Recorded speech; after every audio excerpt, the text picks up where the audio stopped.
Alright, so this is the chemistry chapter 15 lesson video. Because the chapter's kind of short, I'm going to fit the whole chapter into one video.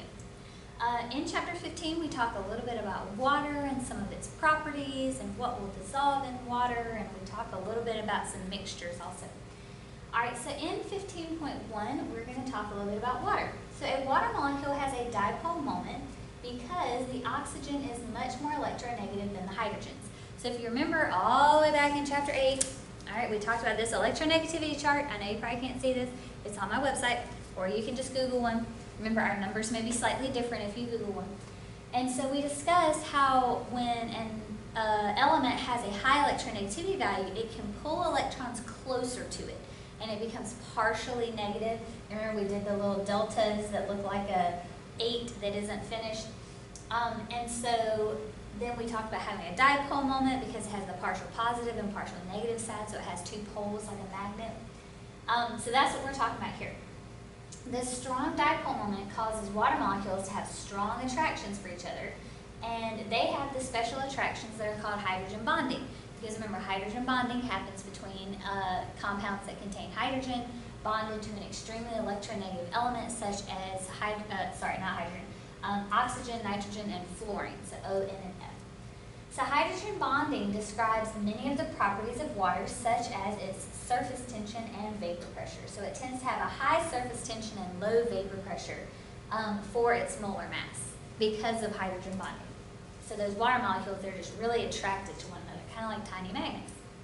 So water is one of the few substances in which the solid state is actually less dense than the liquid state. Most substances, the solid's the most dense, the liquid is a little less dense, and the gaseous form is the least dense. Well, in water, the solid form is actually less dense than the liquid. That's why ice floats. So this is the reason that ice floats in water. The structure of ice is a regular open framework of water molecules arranged like a honeycomb shape, and I'll show you a picture on the next slide. When ice melts, this framework collapses and the water molecules pack close together, making the liquid more dense than the ice. So this is just an example of each. So this is our liquid water, and so the little dotted lines represent the hydrogen bonding. Remember, hydrogen bonding is an intermolecular force. It is not a bond. It's just a very strong intermolecular force. So you can see they still have hydrogen bonding, but they're just kind of randomly moving around in the liquid. And you can see that a lot of times they're pretty close together. Sometimes they're a little spaced out. Well, once it forms ice, once you freeze it and it slows down, they form as many hydrogen bonding scenarios as possible. And to do that, they have to make these large rings. It's a hexagon, so that's why we say it looks like a honeycomb. So all of this empty space is the reason that ice expands. So like if you've ever left a bottle of water in the freezer by accident, and then the next morning you get up and it's either bloated out, or worst case scenario, it busts open and then leaks everywhere. That's why that's happening, because it's expanding to form this honeycomb shape. And so that's what makes it less dense than the liquid water, and so that's why ice floats. Other thing is that's why your pipes burst sometimes in the winter if you don't leave your faucets running. So what causes the high surface tension and low vapor pressure of water? It is the hydrogen bonding. And then how would you describe the structure of ice? It has a honeycomb shape. Alright, so see, section 1 was pretty easy. Let's move on to section 2. So now we're going to talk about aqueous solutions a little bit. So an aqueous solution is water that contains dissolved substances. So remember, a solution is just a homogeneous mixture. If it's aqueous, that just means our solvent is water. In a solution, the dissolving medium is called the solvent. So in an aqueous solution, the solvent would be water. And the dissolved particles are the solute. So if it was salt water, the solvent would be the water, the solute would be salt, because that's what we dissolved in the water. So a solvent dissolves a solute. So if I ask you a question about solvent and solute, just try plugging them in. So let's say I said, okay, Kool-Aid, tell me the solvent and tell me the solute. So just plug the two parts in. Let's just pretend like it's water and Kool-Aid powder. We'll assume the sugar is already in the Kool-Aid powder. Alright, so you could either say the Kool-Aid powder dissolves the water, or the water dissolves the Kool-Aid powder. So which makes more sense? Well, the water dissolves the Kool-Aid powder makes more sense. So the water is the solvent, the Kool-Aid powder is the solute. That's all you have to do. Alright, so as individual solute ions break away from a crystal, the negatively and positively charged ions become surrounded by the solvent molecules and the ionic crystal dissolves. All right, so let's just say this is sodium chloride, just normal salt. So we have our positive sodium ions and our negative chloride ions. When we drop a salt crystal in water, remember, H2O has a partial positive and partial negative side. It has a dipole. So as those ions are pulled away by the water molecules, they're surrounded by the water molecules. Okay, so if we have a positive ion, then the negative side of water surrounds it. So remember, water looks like this. Oxygen and your hydrogens. So oxygen is partially negative. The hydrogen side is partially positive. So which side of water would be attracted to the positive sodium ion? It would be the negative side of water. And so if you look, all they did was they drew their water molecule like this. I call it the Mickey Mouse water molecule. They did a large circle for oxygen and two smaller ones for hydrogen, just based on atomic size. And so they faced all their oxygens towards the positive one. And then, of course, we have a negative ion too. So the positive side of water will be attracted to the negative ion. And so if you look, they have faced the hydrogens towards the negative ion. So I'll go ahead and tell you on a test, I'm going to ask you to draw a diagram of an ionic compound dissolving in water. I don't really need this picture. I don't need this picture. These are the two pictures that I'm looking for. And so common mistakes include that people only give me one. Remember, in an ionic compound, you have to have positive and negative. So I need an example of each. And then, of course, is facing the water molecule the wrong way. The oxygen or negative side of the water molecule will always point towards a positive. The positive hydrogen side will always point towards the negative. So that's what I need you to notice, is that they're facing in opposite directions. And so that's just what it looks like at a molecular level when an ionic compound dissolves in water. Because if those water molecules didn't surround the ion, it would just want to reattach because it's attracted to the negative ions also. So they kind of make a buffer to where it can't reattach itself. So as a rule, polar solvents such as water dissolve polar or ionic solutes such as ethanol. So polar can dissolve polar or ionic. Okay, so I'm going to write that over here. So polar will dissolve polar or ionic. As a rule, nonpolar solvents such as gasoline only dissolve nonpolar solutes. So nonpolar will dissolve nonpolar, such as oil. So we know oil won't dissolve in water. It just sits at the top. That's because water is polar, oil is nonpolar. However, oil, which is nonpolar, will dissolve in nonpolar gasoline. This relationship can be summed up as like dissolves like. So the more similar the substances are, the more likely they are to dissolve one another.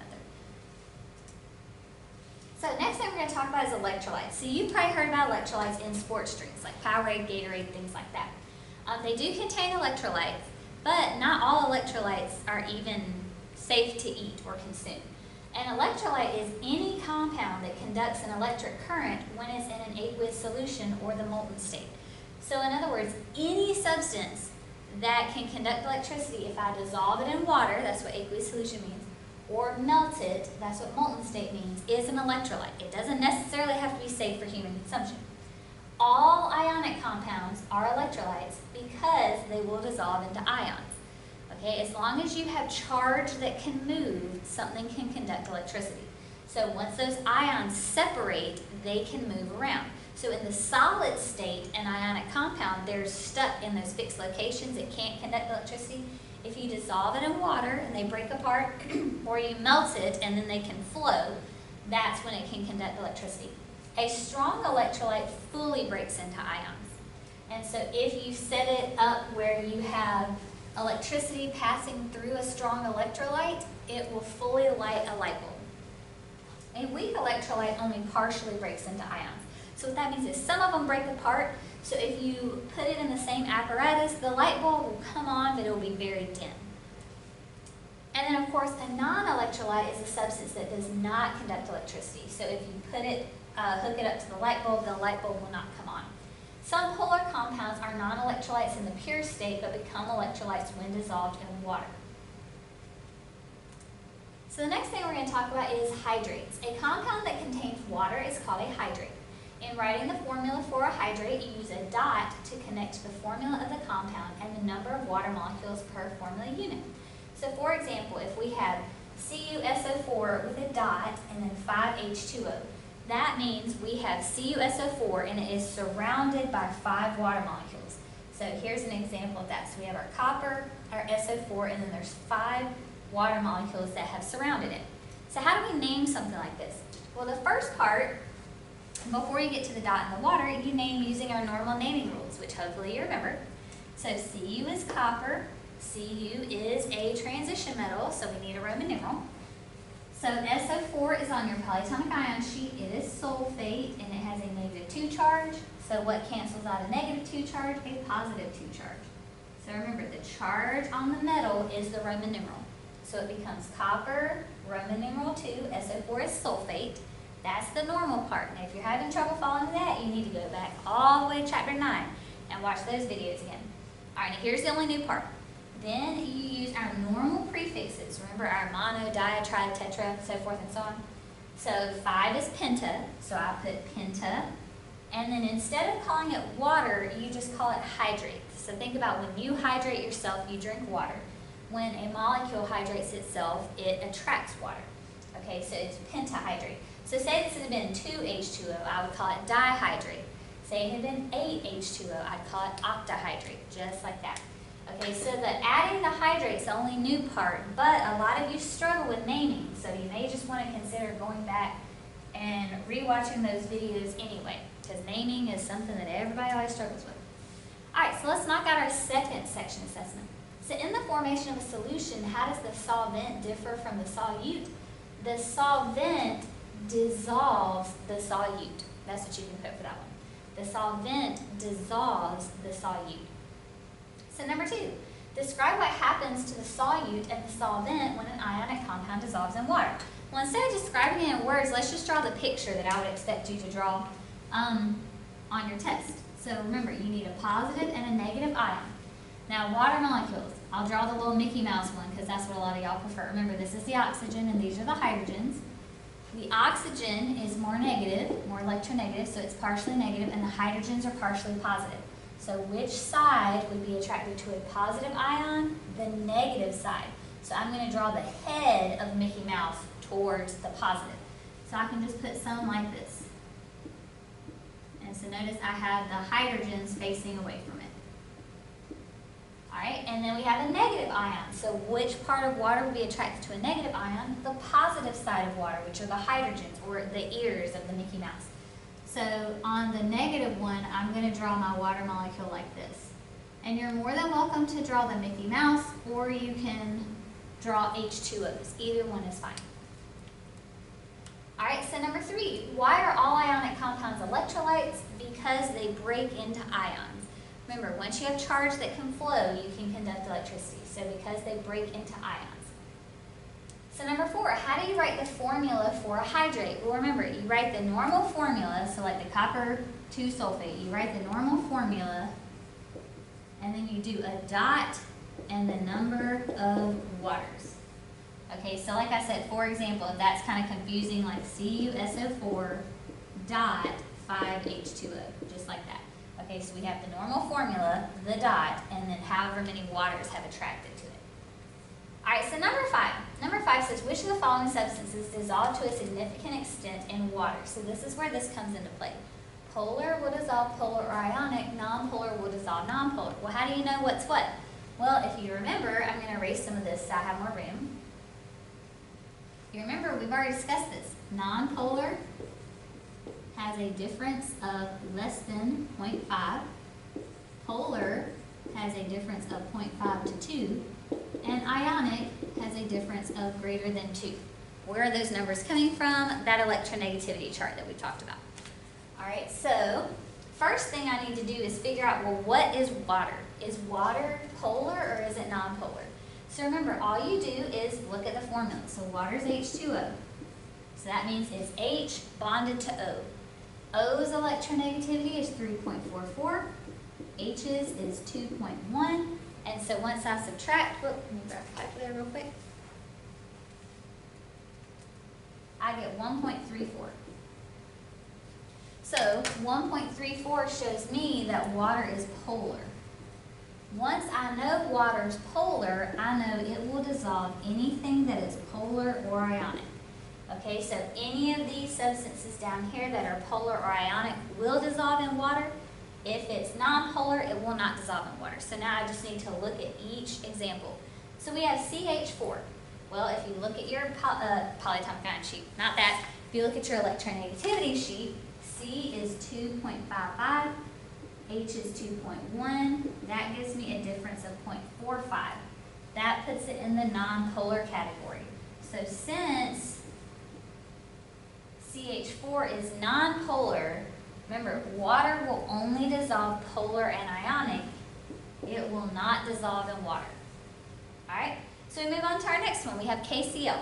So Cl is 3.16. And remember, you would just be putting all this in your calculator. You probably won't be writing it out.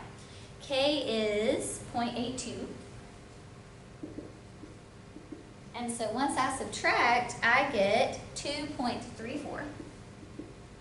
So that says that KCl is ionic. Water, which is polar, dissolves polar or ionic. So it will dissolve KCl because it's ionic. All right, we move on to helium. Now here you might get tripped up a little bit because you're like, wait a minute, what do I subtract? It's just one thing. Remember, if it's just one atom, it's going to be nonpolar because it's really hard to get two different poles in one single atom. All right, so this one's going to be nonpolar, so it will not dissolve in polar water because it only dissolves polar ionic. So that's just a little hint. If it's one atom by itself, it's nonpolar. All right, so part D you may get confused about because you think, okay, well, we usually subtract one thing from another, but here we have three different elements, Mg, S, and O. So what do I do here? Well, a key rule to remember is if you see a polyatomic ion, then it must be ionic. Okay, so if you see a polyatomic ion, that means it is ionic because it's clearly made of ions. All right, well, water's polar, it dissolves polar or ionic, so it will dissolve MgSO4 since it has a polyatomic ion. All right, next one is HCl. So Cl is 3.16, H is 2.1, and so once I subtract that, I get 1.06. So HCl is polar. And since water is polar, it dissolves polar and ionic, so it will dissolve HCl. All right, and then our last one, hopefully you can recognize, there is a polyatomic ion. So remember, if it has a polyatomic ion, it is going to be ionic. Since water is polar, it will dissolve polar or ionic. So it will also dissolve NaHCO3. All right, and if you're having trouble with the whole subtracting and determining is it nonpolar, polar, or ionic, you need to go back to section 8.4 because that's when we first discussed how to do this. All right, so the only new part in this chapter is the solvent. You have to determine is it polar or nonpolar first, and then you can determine what would dissolve in it. So if I'd given you something nonpolar instead, then the CH4 and the HE would have dissolved in the nonpolar substance. All right, so let's go ahead and jump into our last section. That right there, the nonpolar, polar, ionic, and what will dissolve in what is probably the hardest thing out of chapter 15. Because all the rest of 15 is pretty easy.